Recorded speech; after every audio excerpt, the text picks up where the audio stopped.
Halo semuanya, perkenalkan nama aku Elisa Herani atau akrab dipanggil Elisa. Pada kesempatan yang baik ini aku ingin mengajak kalian membahas materi UTBK yaitu Bahasa Indonesia Subtes Pemahaman Bacaan dan Menulis. Nah, apa sih pemahaman bacaan dan menulis ini? Pemahaman bacaan dan menulis ini adalah subtes yang banyak bertanya terkait kaidah-kaidah kebahasaan dasar seperti preposisi, konjungsi, kemudian juga ada gagasan dan ide pokok, ada juga kesalahan atau keefektifan kalimat, kesalahan tanda baca, imbuhan, dan lain sebagainya. Nah, tadi kan aku udah jelasin beberapa materi kaidah kebahasaan dasar yang paling banyak keluar dalam subtes PBM. Salah satunya itu adalah preposisi, teman-teman. Apa sih preposisi itu? Ada yang tahu? Ya, betul. Preposisi adalah kata depan. Kata yang akan menunjukkan keterangan tempat atau keterangan waktu. Biasanya itu akan dipisahkan. Jadi, dia itu akan menjadi dua atau lebih suku kata. Sebagai contoh seperti ini. Di Jakarta, di spasi Jakarta. Kemudian ada lagi di pagi hari untuk keterangan waktu ya, di spasi pagi spasi hari. Menjadi berapa? Menjadi 3 suku kata. Itu adalah preposisi. Selain di, ada juga preposisi ke, pada, dan juga dari. Seperti itu teman-teman. Nah, kalau untuk preposisi ke ini juga biasanya menunjukkan tempat atau keterangan waktu. Contoh, ke Jakarta Timur, ke spasi Jakarta Timur. Kemudian ke rumah Ayla gitu misalkan. Ke spasi rumah spasi Ayla. Nah, untuk preposisi ini jika kita itu akan menunjukkan keterangan tempat, maka preposisinya itu akan otomatis berubah menjadi huruf kapital. Oke, di sini aku ada contoh salah satu soal preposisi teman-teman. Oke, boleh dilihat dulu. Ada yang bisa jawab? Oke, kalau gitu kita bahas sama-sama ya. Oke, kita lihat soalnya itu berbunyi, berikut adalah kalimat dengan penggunaan kata depan preposisi yang tepat. Berarti kita pilih yang benarnya ya teman-teman, karena kadang ada beberapa soal yang milih preposisi yang tidak tepat seperti itu. Jadi kalian harus benar-benar membaca soal kalau dalam materi bahasa Indonesia ini, kalau tidak kalian akan salah dalam memilihnya. Oke, kita lihat dulu dari opsi pertama ya. Jadi kita akan menganalisis per opsinya.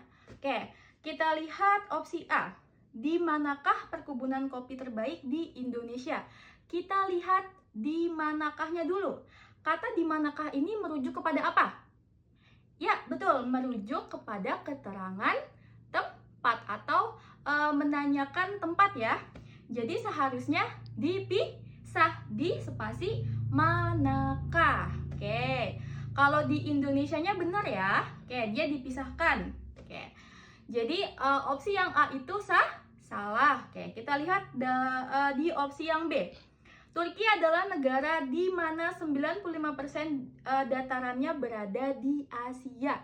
Kita lihat D-nya. Oke, di spasi mana? Benar ya, karena merujuk kepada keterangan tempat. Kemudian kita lihat lagi di spasi Asia. Benar? Benar. Oke, berarti opsi B ini bisa kita kunci. Oke, kita lihat lagi opsi yang C. Tindakannya sangat kejam terhadap awak kapal yang berbuat salah. Oke. Di sini adakah preposisi yang menunjukkan keterangan tempat atau keterangan waktu?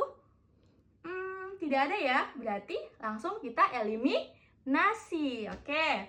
Opsi yang D. Kemanakah Indonesia mengekspor benur lobster? Oke, kita lihat kemanakahnya. Kemanakah? Harusnya di apa itu? Dipisah. Kenapa? Sama seperti opsi yang A. Itu merujuk kepada keterangan tempat. Jadi kita pisahkan ke dan mananya. Oke. Berarti salah ya teman-teman. Berarti opsi yang D juga kita eliminasi. Oke, kita lihat yang E lagi. Ia akan memberikan hadiah itu ke ibu sebagai ucapan terima kasih. Oke, apakah ini benar? Ia akan memberikan hadiah itu ke ibu. Ada ke ibu di situ. Oke. Kita lihat preposisi ini sebagai apa? Merujuk kepada nama orang. Sebagai ucapan terima kasih. Tapi kan di sini preposisi itu kan merujuk kepada keterangan tempat dan juga keterangan waktu. Jadi opsi yang E itu juga kita eliminasi. Jadi jawabannya adalah opsi yang B. Nah, tadi kan aku udah membahas terkait materi preposisi. Aku harap saat pengerjaan UTBK nanti kalian tidak keliru dalam menjawab soal dengan pola preposisi. Oke, materi selanjutnya adalah kalimat yang tidak efektif. Nah, apa sih kalimat tidak efektif itu? Kalimat tidak efektif adalah kalimat yang biasanya pertama berulang-ulang atau kalimatnya itu boros.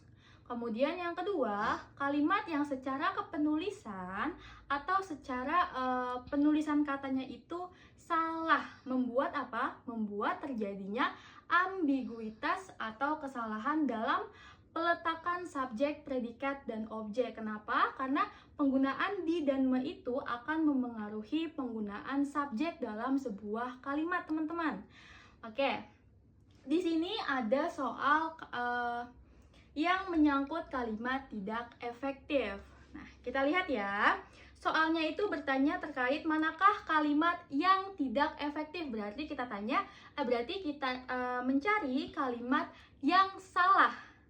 Oke, kita lihat atau kita observasi dulu dari opsi yang A. Opsi yang A itu berbunyi masyarakat adat mengkhawatirkan hak mereka atas tanah, wilayah, dan sumber daya. Apakah ada keambiguan dalam kalimatnya? Tidak ya. Kemudian juga dalam peletakan koma itu juga tidak salah. Kenapa? Karena koma ini digunakan, dia itu menjelaskan 3 komponen. Jadi harus menggunakan koma. Oke, kalau misalkan 2, contoh meja dan kursi, baru tidak perlu menggunakan koma. Dan juga di sini kalimatnya tidak ada kesalahan dalam penulisan ya. Oke, kita lihat opsi yang B. Dengan demikian terdapat 5.000 kelompok masyarakat adat yang berada di 90 negara di dunia. Oke, apakah ada keambiguan atau kalimat berulang? Tidak ada ya. Kemudian juga kan dengan demikian itu adalah salah satu konjungsi antar kalimat yang biasanya ada di depan dan diikuti oleh koma. Jadi benar. Oke, kita lihat yang C. Dalam musyawarah masyarakat adat tahun lalu telah dibicarakan hak dan kewajiban mereka. Apakah ada penulisan kata yang salah?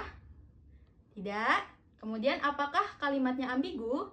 Tidak juga ya. Ini kalimatnya jelas dan dia memiliki 2 komponen. Jadi menggunakan dan saja, tidak perlu menggunakan koma. Oke. Yang D. Perubahan iklim menjadi persoalan bukan hanya bagi manusia, melainkan juga bagi alam. Oke, teman-teman. Apakah ada kalimat berulang di sini? Tidak ya. Di sini ada koma yang menunjukkan contoh yang lain. Jadi benar ya komanya ya. Berarti opsi yang A sampai opsi yang D itu tidak memiliki kesalahan dalam keefektifan kalimat. Kita lihat nih opsi yang D, apakah salah atau tidak. Bentuk kegiatan ini adalah menyusun desain, mengembangkannya, dan pemasaran produk. Oke, adakah kesalahan dalam penulisan kalimatnya? Terlihat tidak ada yang salah, komanya benar seperti opsi yang A. Tapi coba kalian lihat, di awal itu komponennya menggunakan imbuhan me. Berarti untuk komponen selanjutnya juga harus menggunakan imbuhan me, menyusun, mengembangkan, dan memasarkan. Mudah bukan untuk mengerjakannya? Mudah, oke. Mungkin hanya itu yang dapat aku sampaikan. Dalam pengerjaan soal UTBK itu memang kita itu harus banyak berlatih dan juga evaluasi. Dengan apa teman-teman? Dengan mengerjakan tryout. Karena apa? Karena soal UTBK ini biasanya itu kita mengenal pola-pola soalnya. Karena soalnya itu nggak akan jauh-jauh berbeda apa yang ditanyakan. Paling yang beda itu hanya teks-teksnya saja. Jadi jangan pernah lelah dan patah semangat untuk mengerjakan tryout. Terima kasih semuanya. Aku Elisa pamit undur diri.